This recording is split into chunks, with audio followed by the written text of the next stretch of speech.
Welcome to another episode of Mindset Makeovers podcast. My name is Lena Moxon, and today I have a beautiful Sangha sister here with me, somebody that I met as part of my training as a SAR method healer.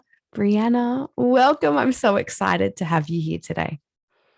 Thank you, Lena. Thank you so much for having me. I'm so excited.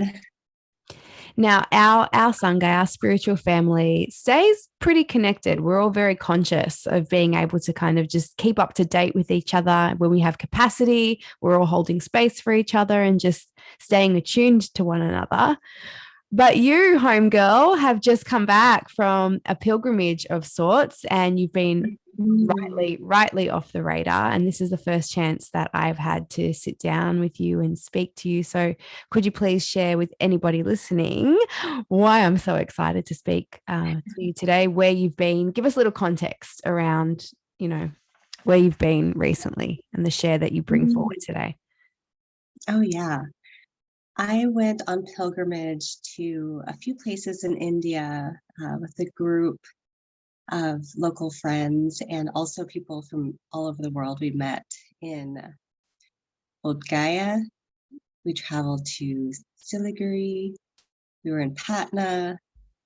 And then we left and went to Kathmandu, Nepal. And that's where I ended my journey. And we were gone for about three weeks to a month. I spoke to you, I think the last time we spoke was like right before you left. You joined a SAR method practice with me and you were saying like, I'm leaving, and I was so excited for you, but I'm wondering how it felt for you right before you left. What was that experience like, knowing that you were, giving yourself this opportunity in life to have this experience? I was feeling a lot of fear, honestly. I was super excited and I had no idea what was to come. I had no idea what it was going to be like coming back from this experience. And I felt, a lot of fear.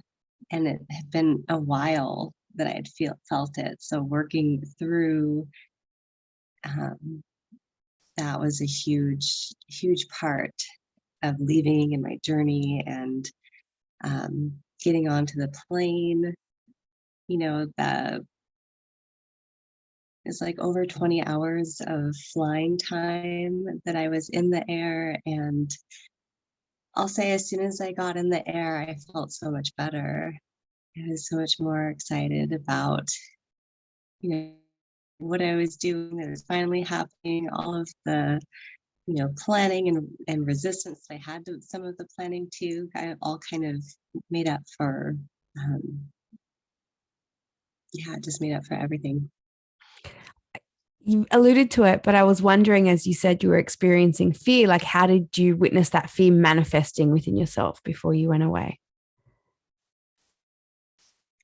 I felt a lot of like deep sense in my stomach, a lot of like knots. Death was coming up a lot too in tarot readings, in my dreams. I was having a lot of dreams that me and the friends that I was going on this pilgrimage with were experiencing some kind of death. And, in order to kind of tend to that and acknowledge it, I was inspired to host a funeral for myself before I left. And, I had a friend who just happened to be in the town next door traveling, and we got together and camped and did a tea ceremony and saw a method under the stars and, did a whole ritual to kind of let go of, all of the things that were kind of holding me back, all of the fears that were holding me back from even going on this trip to begin with, like, my job and what about my dogs and, all of those things that kind of wanted me to stay and not take this chance. I kind of gave them a space to be and, allowed them to kind of be there. With the intention to let them die, or with the intention to understand them? To It was mostly to understand them. And I also knew that there was some parts of me that were never going to come back. Like, yeah. I understand you. I feel you. I really do. I feel like there's been turning points in my life where it wasn't about travel, but it was certain decisions about doing something that I knew if I do this now, I will be forever changed. There will be no going back. I will have been the person that has done this thing. And there's that the power in the knowing. And it's not so much anticipating, it's like you're experiencing the prelude to what's about to come, and you have this awareness of like things are not, I'm not going to be the same after this. A question that I have for you, and I know a lot of people have in certain resonant situations, when we're experiencing what we relate to as fear. So maybe we're having the crazy dreams, maybe we're feeling the resistance in our body, or we're witnessing that we're just like dragging ourselves to pack, or whatever it is that we have to do. It just feels like really, I don't know, laborious, and we can't bring ourselves to do it. How do we know if that is some sort of like intuitive guidance landing and telling us like, don't go? And how do we know if it's just like, oh, wow, this is fear manifesting through me and an opportunity for me to face these aspects of me that I need to leave behind, understand, let die, stuff in a coffin, whatever it is. How do we know? How do we know? How did you know? Oh, I knew. The initial fear hit me so deeply that it made me sick. And all I could think of was, it was a voice telling me why I couldn't, why I shouldn't do this. And I thought about, if it were up to me, looking on my deathbed, looking back, I would go, I would do this thing. Like the purest version of myself, the person who, I was growing up, the person that I know is joyful, that part I knew wanted to go. And everything that I was telling myself, all of the excuses that were holding me back or, you know, adding to the fear, I knew that they were more programmed and it wasn't me, it wasn't who I was. Mm. And so were those the aspects of you that you were having a funeral for? Mm-hmm. Talk to me Yeah. more about what it means to have a funeral for self, because I think people will be interested and want to know, what does that mean? I know you said you had a tea ceremony, you camped out, but tell us a little bit more about what it looked like for you, what it felt like. Mm-hmm. I called up a friend who I didn't realize she was a birth doula, but she also mentioned about how birth and death are very similar. And she helped empower me to create a funeral in a way that I wanted, in a way that wasn't, you know, laid out by our cultural expectations, doing something for myself that I felt called to do. And I was really inspired to hold this funeral. Didn't know anything about what I was going to do for it, but I was inspired to do a camping trip.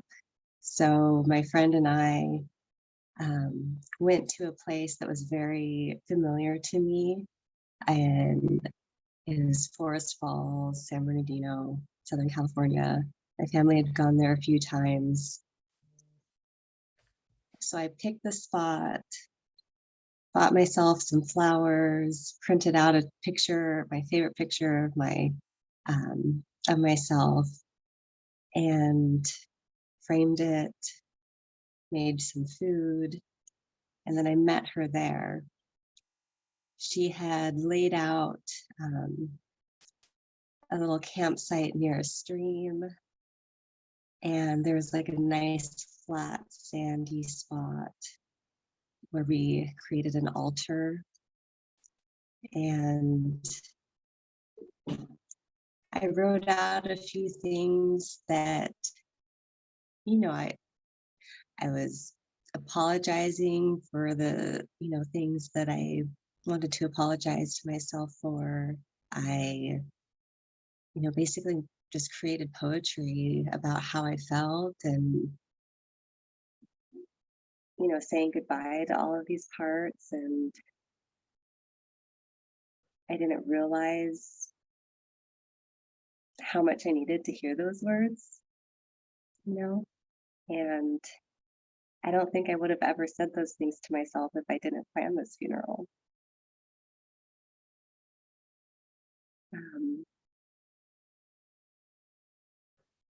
Yeah, and as the sun set, I even made myself a little playlist. So I have a funeral playlist that I created, and we danced together through grief, through anger, through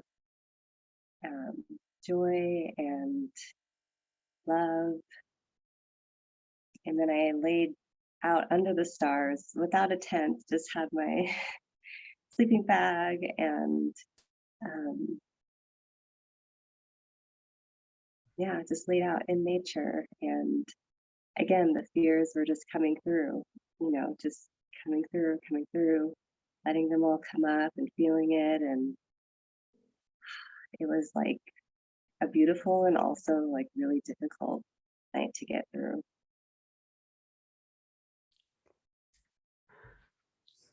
As you're speaking, I'm wondering, was it emotional? Were you like crying? Was it kind of like a purging that was happening? Like, did you feel embodied through the process, or was it like you were a conscious observer of all of these things happening?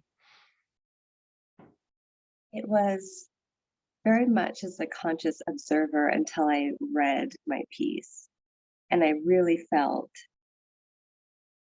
I had a moment as I was reading that I was creating this portal of something birthing,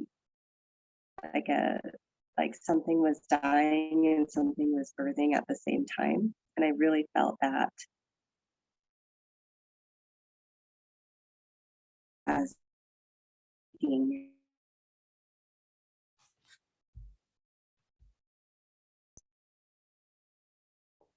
Mhm. Mhm. Continue, my love. We just paused because it cut out a bit. Yeah. Um, yeah, as I was reading and apologizing to myself, it felt inside like there was this opening and birthing happening while also a dying. So I felt just this profound experience. I felt bigger than what I had thought I was before. I felt really expansive, and it was emotional, and I didn't realize that I would be emotional. I mentioned something about, um, you know,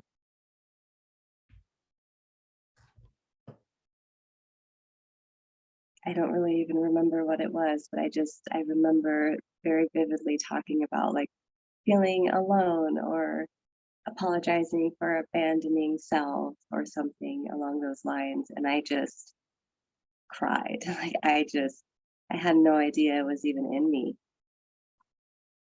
and how much I needed to hear that apology and really also just take accountability. And it kind of led to, my next step in holding accountability. Like right now, that's something that I'm really working on. And yeah, it was just like a prelude to everything that followed. And it was just a really important step that I needed in all of my process. So beautiful and such a powerful offering. And as I'm listening to it, I'm wondering how relationships of all sorts would benefit from a similar process. So, like, we see people like recommit to relationship, as a way to kind of prove their continued devotion and best intention. But as I'm listening, I'm just thinking, far out, it would be so fucking powerful to stand together too and just speak to what you're bringing an end to, what no longer serves, or there's just something in it. There's something in it that I just think is such a powerful offering. So I thank you so much for sharing what is such a vulnerable and private moment with self, because I think it does offer such an invitation for us to hear you and to just feel the ways that it just makes sense. Like, to me, it just makes sense that we wouldn't just always continue to be moving forward and striving for more and trying to kind of like expand and evolve without first giving ourselves the freedom to let go, to grieve the loss of what, usually has to be let go of so that we can fully explore or claim what comes next. So thank you, my friend. I really do. And I think, for me, I'm going on a trip not quite as culturally challenging as your trip may have been. It's a place that I've been before, and there's not a lot of fear or anxiety around anything unknown in terms of like the destination or the experiencing. But there is still a lot of resistance and fear around, like you, it's like 20 hours of travel away from my husband and my son, and I'd be going alone. And it's an opportunity that I'm telling myself it should feel exciting and expansive, and I just feel nothing. I just feel absolutely nothing about it. And I'm wondering whether it's because I'm just numbing the fear that is there, that really wants to come forward and be felt. And so listening to you today has been deeply inspiring, because I want to be excited and I really want to enjoy the adventure of it. And I want to bite into this opportunity and let it be delicious. And so I guess I need maybe a similar process to be courageous enough to face what's alongside the excitement. Because right now I feel nothing. Right now I feel nothing, and that doesn't serve me either. Yeah. I would give it a try. I mean, even just play around with the idea, like what would you say to yourself? Just what would a playlist be? Like I encourage anybody to like give it a try and play with it and see what comes out. And maybe it's just a playlist, or maybe it's just, a little poem that you write, or it could be a whole process funeral with, ritual and candles and altar. But yeah, I highly recommend anybody give it a try, because it's not something that we even consider doing while we're living. I just did a live SaaS session led by our beautiful friend Leslie, and one of the mantras she used in the session that she guided was, "It's safe for me to feel all things." And I had this moment in the session where this moment of understanding of self dropped, that I keep trying to decide, how can I word this? I'm trying to word it in a way that makes me look a certain way. And so I'm just going to speak the truth of what's present to me, that I realize and recognize for myself that it is safe for me to feel codependency and independence. And I feel like they exist within me, but they have felt like emotions or relating to self that are at war with each other. And that if I allow myself to feel independent, it will be to the detriment of the relationships that I value.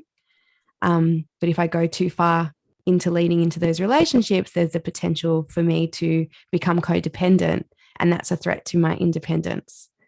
And so that mantra really just highlighted in me, okay, I recognize within me there is this like hyper independence that's not healthy. There has been lived experience that demonstrates I have a tendency for codependence if I'm not conscious and careful within relationships. But can I just allow myself to be with the truth of that? And just, it's safe for me to feel all of that. And I'm not going to be able to find a balance within myself or in my experiencing unless I fully experience it. So I share this because I think sometimes we feel like the way forward or the way to do something is to just like overcome or deny or power through certain experiences or emotions or sensations in the body. And I think your story very clearly indicates that there is a softer, more gentler way with self. And it's actually very courageous, you know? Mm.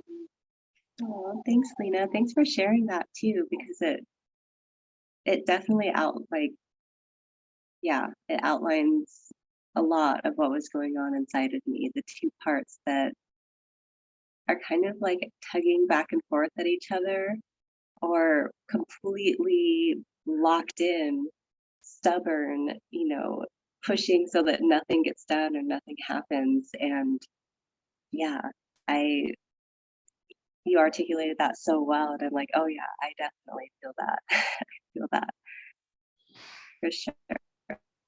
Such a beautiful offering in this conversation, my love, because I think this is the part of our choosing ourselves and choosing our life that most of us don't talk about often enough. We talk about expansion and looking for the opportunities and, being positioned in the right place at the right time. But then there is this whole segment of experiencing that comes before doing or not doing the thing. Mm. And I think it's very helpful and very supportive for other people to hear, oh, so it's not just me that feels really icky and sticky and mucky. It, Mhm. it genuinely is a yes, my love, me too. And it seems to be the more people that I speak to about it are very human experiencing that it's like, I know I want to do this thing, but there is such a huge part of me that is making it feel terrible. And I have to remind myself, you're the one choosing this. No one's forcing this on you. Yeah. Yeah. Funeral for self. I love it. I love it. Is it something, I mean, I know that, we don't make these pre-decisions ahead of time, but is it something that you would be open to experiencing again for yourself? Like, did it feel like something that will become like almost a cyclical process for you in your life? I think so. I think if the feeling comes up again, I think I would be open to doing it again, and doing it in a different way too, exploring, um, maybe doing it with family next time or a bigger group of people. Um, yeah, I definitely can see this process happening again more than Yeah. once. You would be so supportive with people that are close to you for them to witness and hear you truly declare what you're no longer available for. Yeah, yeah. Hmm. Brianna, I thank you so very much. And I know we didn't get to hear about your time away, but I genuinely feel like all parts of our experiencing and process are just as needed and necessary for the share. And I feel really good about this share today. So I hope you feel the same. Oh, yeah. Thank you so much for listening and hearing it out, because it's definitely, yeah, it's a huge part of my life and of, what brought me here, in this moment. And I'm so happy to share. Thanks for asking about it. Thank you, my love. I thank you for your time and your energy and your being. And I know that you are on socials. If people wanted to connect with you, is Instagram the best place for them to hop over and just feed back to you what they heard in this for themselves or to ask you questions about your pilgrimage, maybe? Instagram? Sure. Yes. Instagram, Brianna.Dustin. Beautiful. And I'll have all of that in the show notes too. Brianna, thank you, my love. Thank you always. Thank you.